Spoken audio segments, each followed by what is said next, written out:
के महीने का स्नान करूंगी, परंतु मेरे साथ में थोड़ी सी परेशानी ये है कि मैं स्त्री हूं, मैं नारी हूं। बहुत अच्छे से सुनना मेरी माताओं। कई माताओं के मन में संशय होता है कि हम एक महीने का व्रत धारण करते हैं और उस बीच में रजस्वला धर्म आ जाता है। वो रजस्वला धर्म आता है तो हमारे महीने भर का नियम का क्या होता है। इस प्रसंग को थोड़ा ध्यान से सुनना।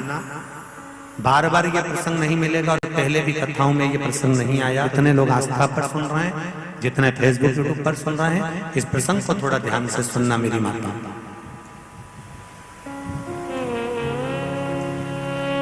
बहू ने अपने ससुर से कहा, पिताजी मैं कार्तिक के महीने के स्नान का नियम तो ले लेती हूँ। मैं कार्तिक के महीने, कोई माता कार्तिक के स्नान का नियम लेती हैं, कोई माघ महीने का स्नान का नियम लेती हैं, कोई चैत्र महीने के स्नान का नियम लेती हैं, कोई फागुन का लेती हैं, कोई बैसाख महीने के स्नान का नियम लेती हैं। कई माताओं की आदत रहती है, कई पुरुषों की आदत रहती है कि मैं एक महीने तक कार्तिक का स्नान करूंगी। पर वो कार्तिक के स्नान में कुछ दिन ऐसे आ जाते हैं कि उसमें रजस्वला धर्म आ जाता है। अब वो रजो धर्म आ गया, रजस्वला धर्म आ गया, तो उस बीच में उसका नियम पूरा हुआ कि नहीं। उस बीच में वो 5-7 दिन जो स्नान के लिए नहीं गई, पूजन नहीं करी, तुलसी को जल नहीं चढ़ाया, शालिग्राम जी का पूजन या ठाकुर जी का श्रृंगार नहीं कर पाई, तुलसा महारानी का गीत नहीं गा पाई, तुलसी जी का दीप नहीं लगा पाई, तो उसको कार्तिक के महीने का, क्योंकि ये रजस्वला धर्म तो प्रत्येक महीने आना, नारी के लिए रजो धर्म तो हर महीने प्राप्त होना, तो हर महीने अगर रजो धर्म आना है तो कार्तिक महीने का फिर नियम पूरा कैसे हुआ। फिर नारी का नियम कैसे पूरा होगा। फिर नारी तो फिर नियम टूट गया, नियम टूट गया तो उसको कोई फल नहीं मिला। तो बहू ने अपने ससुर से कहा, एक साहूकार से, साहूकार की बहू ने कहा, ससुर जी मेरे मन के संशय को मिटा दो। मैं कार्तिक का स्नान करना चाहती हूँ और उस कार्तिक के स्नान में सबसे बड़ी अगर विघ्नता आती है तो मेरे 7 दिन 5 दिन जो रजो धर्म के जाएंगे, वो रजो धर्म में मेरा नियम टूट जाएगा। उस नियम को पूरा कैसे किया जाए।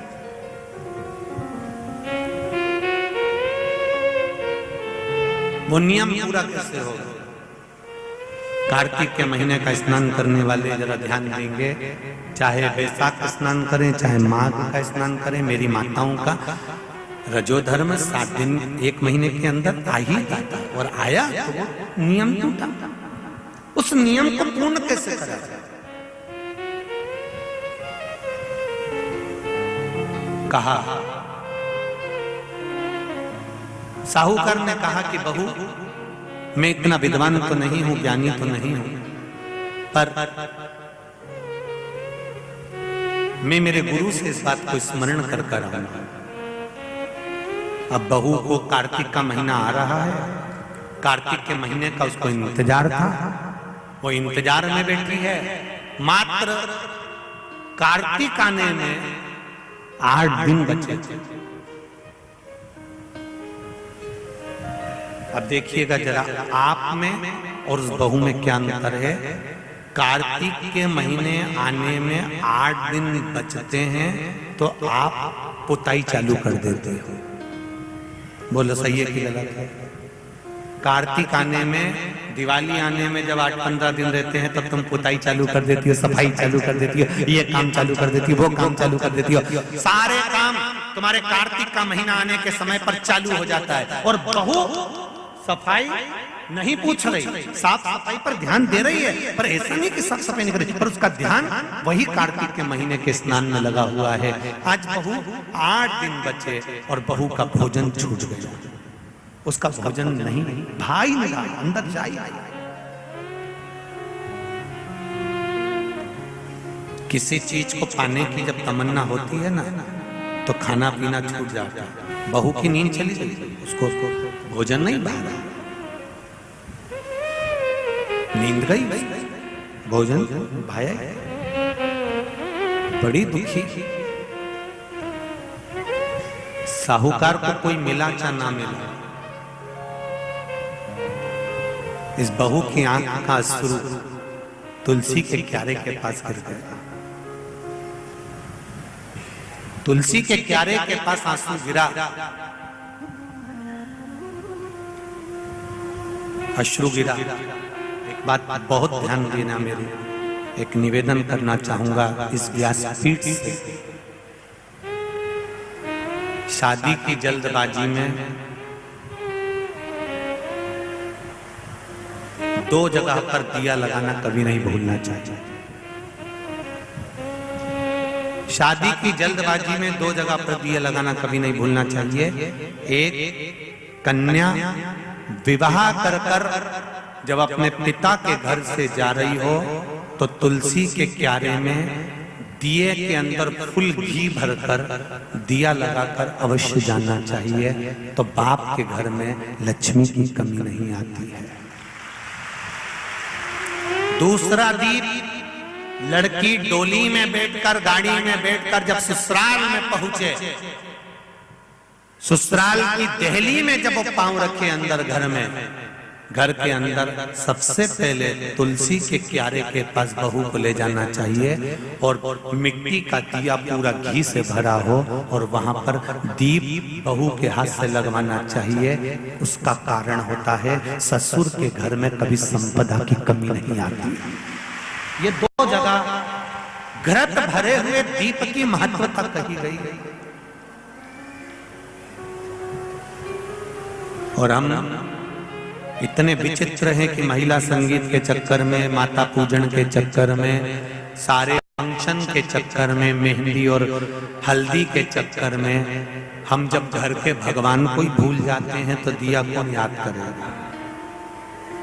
बोलो सही है कि गलत है? घर के भगवान को भूल जाते हैं महिला संगीत के चक्कर में। हम थोड़ा सा घर के चक्कर में भगवान को भूल जाते हैं कि हमारे यहाँ मेहंदी हो रही है, हमने भगवान को बिठाया मेहंदी में। हमारे यहाँ हल्दी का कार्यक्रम हो रहा है, भगवान को बिठाया हल्दी के कार्यक्रम। महिला संगीत में भगवान का सोफा लगाया तुमने, एक सिंहासन रखा भगवान का, तुम सब तो बैठे थे, भगवान के लिए भी एक जगह रखो कि भगवान मेरे घर का यहाँ बैठेगा, वो देखेगा, उसको बिठाओ। नहीं, तो हम दिया कहाँ याद रखते? पर नियम बना, इतने लोग आस्था चैनल पर कथा सुन रहे हैं, जितने फेसबुक यूट्यूब पर कथा सुन रहे हैं, एक नियम बनाओ कि घर से बेटी ससुराल कर कर जब विदा हो रही हो तो पहले घृत का भरा हुआ दीप तुलसा महारानी में लगा होना चाहिए, और जब बहू घर में प्रवेश कर रही हो तब माटी के दिए में घी भरा हुआ और वो घृत भरा हुआ दिया तुलसा महारानी को लगना चाहिए। ना बाप के घर में पैसे की कमी होगी, ना ससुर के घर में कमी होगी, संपदा बढ़े। पर दिया कैसा होना चाहिए? उसमें घृत पूर्ण भरा, भले घी झलक रहा चले पर घी खाली नहीं होना चाहिए, घृत की पूर्ण।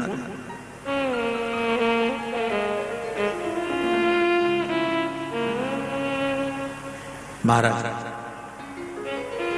अब बहू की आंख का अश्रु झलका, तुलसा महारानी की कुछ कृपा, देवर्षि नारद ने एक साधु का रूप धारण किया।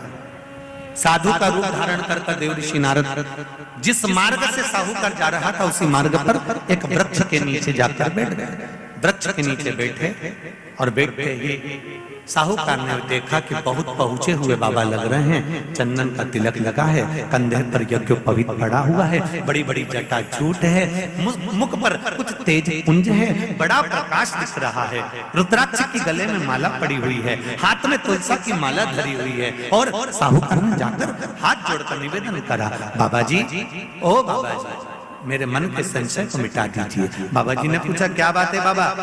साहूकार जी बोले मेरे बहू के मन का संशय है, नारी जब कार्तिक के महीने का स्नान करती है या माघ महीने का स्नान करती है या वैशाख महीने का स्नान करती है या चैत्र महीने का स्नान करती है, नारी जब पूर्ण 1 महीने का स्नान करती है तो बीच में जो रजस्वला धर्म आ जाता है, नारी 5 दिन 7 दिन जो काम नहीं कर पाती है वो रजो धर्म के समय पर, रजस्वला धर्म के समय पर उसका 1 महीने का नियम खंडित हो जाता है। तो वो खंडित हुआ नियम पूर्ण कैसे हो उसका वर्णन आप मुझे बता दीजिए। वो नियम मुझे बताइए।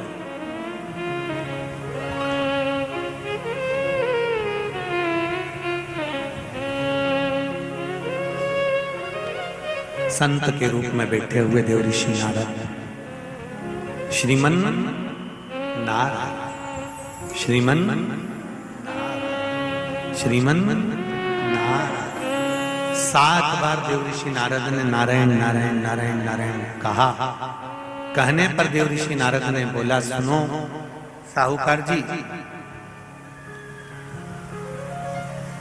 सुबह के समय पर जब आपकी बहू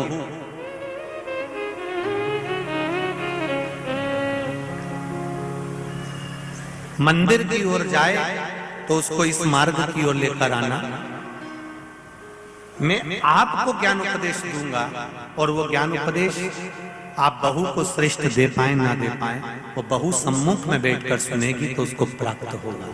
ये देखो वही कथा आ गई।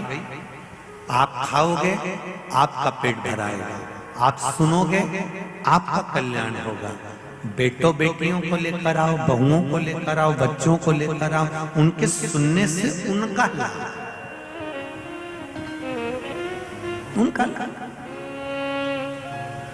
साहूकार घर गए, बहू से कहा, बेटा एक संत अपने गांव में आए हुए हैं और वृक्ष के नीचे बैठे हुए हैं, चलो आप चलकर उनसे अपने प्रश्न को कर लो। बहू ने भगवान का नाम लिया, स्मरण करती हुई बहू पहुंची और बहू ने जाकर तुरंत हाथ जोड़कर निवेदन किया, बाबा जी 1 महीने तक नारी कार्तिक का स्नान करती है, 1 महीने तक नारी माघ का स्नान करती है, 1 महीने तक नारी वैशाख का स्नान करती है, 1 महीने तक नारी चैत्र का स्नान करती है, बीच में अधिक मास का स्नान करती है। उस बीच में नारी का जो रजो धर्म आ जाता है, रजस्वला धर्म आ जाता है, उस समय पर नारी का जो करा हुआ व्रत है 1 महीने का, वो खंडित हो जाता है। उस व्रत की पूर्णता कैसे मानी जाए? तो उस समय पर देवऋषि नारद जो संत के वेश में थे, उन्होंने कहा कि बहू एक काम करो, पुत्री कार्तिक महीने के पीछे के जो 5 दिन 7 दिन पचवीगन के होते हैं, अगर नारी का रजस्वला धर्म बीच में आ जाता है तो पीछे के 5-7 दिन में से अगर एक दिन भी नारी ब्रह्म मुहूर्त का स्नान कर कर, सुबह का स्नान कर कर तुलसी में दीप प्रज्वलित कर देती है तो उसके बीच का जो खंडित भाग है वो समाप्त हो जाता है, उसे पूर्ण फल की प्राप्ति। अब फिर सुन लीजिए अच्छे से, अगर मान लो वो पचवीगन में ही नारी का रजो धर्म आ गया तो बहुत बहुत ध्यान से सुनना, ये कथा संपूर्ण विश्व के कल्याण के लिए बहुत ध्यान देना। हर नारी का प्रश्न है, प्रत्येक नारी के प्रश्न ये सम्मुख में रहता है। मान लो आपने कहा कि रजो धर्म आ गया मध्य में, तो आप पीछे के 5 दिन स्नान करो। वो 5 दिन में अगर रजो धर्म आ गया फिर शिव महापुराण की कथा कहती है, घर में रहने वाली कोई कुंवारी कन्या, घर में रहने वाला कोई पुत्र, घर में रहने वाला पति, घर में रहने वाली सास, घर में रहने वाली कोई सौभाग्यवती नारी, जेठानी, ननंद, देवरानी, या घर में रहने वाला कोई पुरुष अगर बाहर स्नान करने नहीं भी जा सकता, ब्रह्म मुहूर्त में प्रातः के समय पर यदि तुलसी में एक दीप और एक संध्या के समय पर दीप लगा देता है तो भी नारी का नियम पूर्ण हो जाता है, वो नियम खंडित नहीं, वो नियम खंडित का लाभ कैसे प्राप्त होगा? कहा पूरे कार्तिक के महीने में अगर स्नान ना कर पाओ तो बैकुंठ चतुर्दशी का दिन एक ऐसा होता है, शायद 6 तारीख की होना चाहिए। कितनी तारीख है? 6 नवंबर की है। हाँ, 6 नवंबर को है बैकुंठ चतुर्दशी।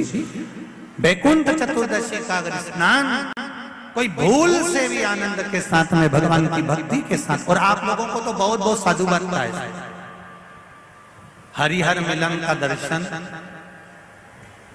हमारा भी नियम है। बैकुंठ चतुर्दशी के दिन हमारे शालिग्राम भगवान और ठाकुर जी का हरिहर मिलन करवाते हैं।